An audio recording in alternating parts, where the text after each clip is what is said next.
Good morning, folks. I'm Dave Canterbury with Self-Reliance Outfitters in the Pathfinder School. What I wanted to do today was I wanted to start a little mini-series called the Sportsman's Workshop.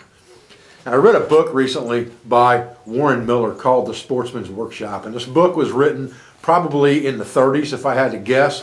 There's no copyright date in here because it's a reprint, but judging from the clothing he's wearing and the firearm he has in the photograph, I would say probably mid to late 30s this book was written. Could have been a little earlier than that. But in this book, he talks about that proverbial space that every man should have to do things like fiddle with his gear, repair a fishing rod, do maintenance on a rifle, mend a torn backpack, mend a pair of broken snowshoes. Those type things, that little workshop area that we all dream of having to be able to maintain and improve or improvise or do it yourself with our gear. So what I thought I'd do is I would break that down a little bit. It's broken down a lot in this book, but this book is very dated, and there are lots of things now available to us that weren't available to us then.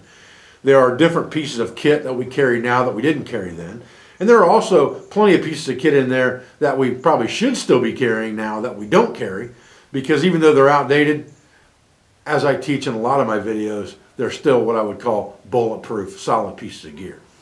So what I thought I'd start off with today is what types of equipment should we have for certain things in the Sportsman's Workshop. And so I thought I would start with axes, and then we'll move to knives, and then we'll move on to other things like repairing and creating leather implements, working on and cleaning our firearms, repairing and making things with canvas.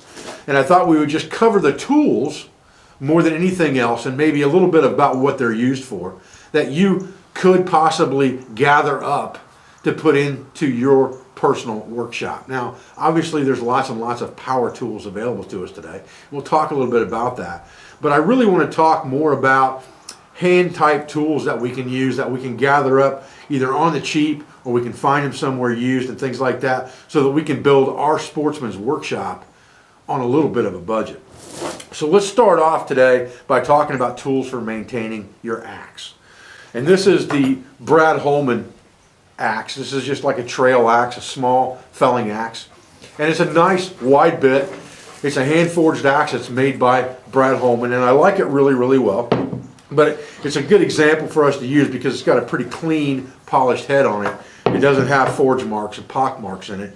So it's a little bit visible for us to look at as far as being able to maintain this axe. And it also has a tendency to get surface rust on it because it's kind of a polished head. So that gives us a little bit more to talk about maintenance-wise. Now, first of all, let's talk about the tools that we should probably have to maintain an axe. Well, first of all, we want some type of a protectant for that axe that we're going to use all the time to keep it oiled. And you can use lots and lots of things for that. If you're not going to use this axe for anything but processing wood and lumber type materials, then you can use any type of petroleum-based oil you want to use, from regular motor oil to some kind of machine oil. It really doesn't matter. You could also use any type of vegetable oils and things like that that are not going to go rancid if you're going to use it on food. If you're not going to use it on food, that really doesn't matter either. You could also use things like fixin' wax that will put a coating on the handle as well and help make it waterproof, but will also protect the head and keep moisture off of it. And they're made with natural materials and natural oils that can be used to maintain metal objects as well as wood and leather. So things like fixin' wax are a very versatile thing that you can have within your workshop area. Okay, so let's get down to the nitty-gritty of what we need to maintain our axe. And we're not talking necessarily in the field now, we're talking in our Sportsman's Workshop. But some of this stuff could be easily carried in a backpack in the field. The first thing that you need is a file, a good mill file. This one happens to be a Nicholson that says axe right on it. And a file like this can be used not only to put a quick sharpening on an axe in the field if you need to, but also to remove nicks and burrs from an axe. And that's where a file becomes important. A file shouldn't be something that you use all the time on your axe. You should use other softer grip materials for that, because this is made for mass material removal.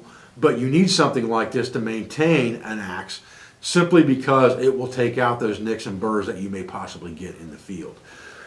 So I would keep a couple of these around, and they have a smooth and a more coarse side, or a smooth and medium, fine medium, whatever you want to call it, side to them, so that you have two different grind levels with this one tool. The next step in that would be a carborundum type stone of some sort, and you can find both of these were found used at probably flea markets or rummage sales, someplace like that. But one of them is a coarse grit and one of them is a fine grit. And a propeller type carborundum stone like this works really well for maintaining your blade because it's a very easy tool to use. It's not a square stone that you're trying to hold on to. It's got a propeller shape to it. And because it's shaped like that, it also makes it very convenient to pack. So I like packing something like this as well. Now this could be packed in lieu of the metal tool very easily, but in the shop, you definitely want both. And a finer grit carborundum or propeller type sharpening stone is very, very handy as well. This one here was made in Germany. I found this one actually at an antique mall, if I remember right, but I only paid like $1 for it. So those are good coarse sharpening tools to have for removing major amounts of material or redoing the bevel on an axe that you find used somewhere that you're trying to refurbish. I keep some type of a small sanding disc, and that works really well for just surface rust that might get on your axe. You can just buff that surface rust right off of there, and it works really well for that. Especially if you've got like a brush finish axe, like this Brad Holman axe, it's got a brush finish to it. If it didn't have a brush finish to it, you might not want to take some kind of sanding grit to it because it's going to leave scratches in the material. But if you've got brush finish on here already, those scratches really don't matter at all. If you don't have that brush finish, you can still use this on the blade just to knock any surface rust off your blade edge that may get on there in between maintaining the axe, or while you've been in the field for a week or whatever the case may be, and you come back home, you can use this to just quickly dress up that edge and get any surface rust off of it. So I keep one of those most of the time. Okay, so let's talk about the puck. The puck is an indispensable item for your axe, in my opinion. Not only for field maintenance because they're so convenient and easy to pack, but also within your workshop. You can get lots of different pucks ranging from 12 bucks to 50 bucks. 12 bucks for something generic like this one that's got a large medium grit on one side and a small fine grit on the other side, or vice versa. The Lansky's puck, which has a medium and fine grit on it, and then you have the Gransfors Brooks, which is in a rubberized case, and it has fine and medium on it as well. Although this one's fine and medium is a far cry from the fine and medium on this one or this one. The fine and medium on this one is probably fine to this one and ultra fine compared to either one of these. So it really just depends on what you want, what your budget is, but either one of these or any of these three will work fine for you. And those pucks are really good for just quick field sharpenings, but they're also really good to have in the shop because they help to put a really nice edge on that axe real easy just by circular motion. You can buy lots of different styles of pucks. Now, I generally do not oil my pucks. I use water on all of my stones to include my pucks. But when you oil your axe, you're going to get some oil in that stone. Now, how do I get the oil out of a stone like this if I get oil in it? You boil it out. That's how you do it. Now, the last thing that you're going to want to have for maintaining your axe edge or your axe blade is going to be a strop. This is a double-sided paddle strop. I've got it's got two different grits of leather on it. One's a little bit like a split where you've got a little bit more grain of leather, and the other one's a very smooth leather. And I use a white compound on the heavy side, and I use a green compound on the lighter side. All this stuff's going to turn black on you over time, no matter what color it is when it goes on. But a strop is a very good final sharpening for your axe, and you just strop away from the blade just like you do with a knife. So you're going away from the cutting edge just like this, but it will put a very, very fine edge on your axe in the end when you're done with the sharpening process. It will also hone your axe very, very quickly if you've used it and you just come back in from a day of cutting wood or whatever. You can come back in and hone the thing up pretty fast and have it in nice, good, sharp working order again very quickly without having to touch it with a stone. Okay, if you don't have the space for a regular bench vise of some kind, what you can do is you can just get one of these drill press type flat vices that's made to put on a drill press for about 25 or 30 bucks off Amazon. And what that will do is it will allow you to lock tools in place, and you can clamp this vise down with just C-clamps or whatever you want to clamp it down with, and you can clamp it horizontal or you can clamp it vertical, excuse me, depending on what you want to do with the vise with those clamps. So it makes a very versatile vicing thing that you can use in different locations, different areas of your bench, and it doesn't have to be permanently mounted somewhere if you don't want it so. And then it allows you to have that angle maintained straight up and down, so you're not trying to hold it with one hand, sharpen it with the other with a puck and things like that. It allows you to just come in and work on that thing and really pay attention to what you're doing to maintain that grind angle with something like a puck without having to worry about holding it with this hand steady and trying to keep your angle straight at the same time with this.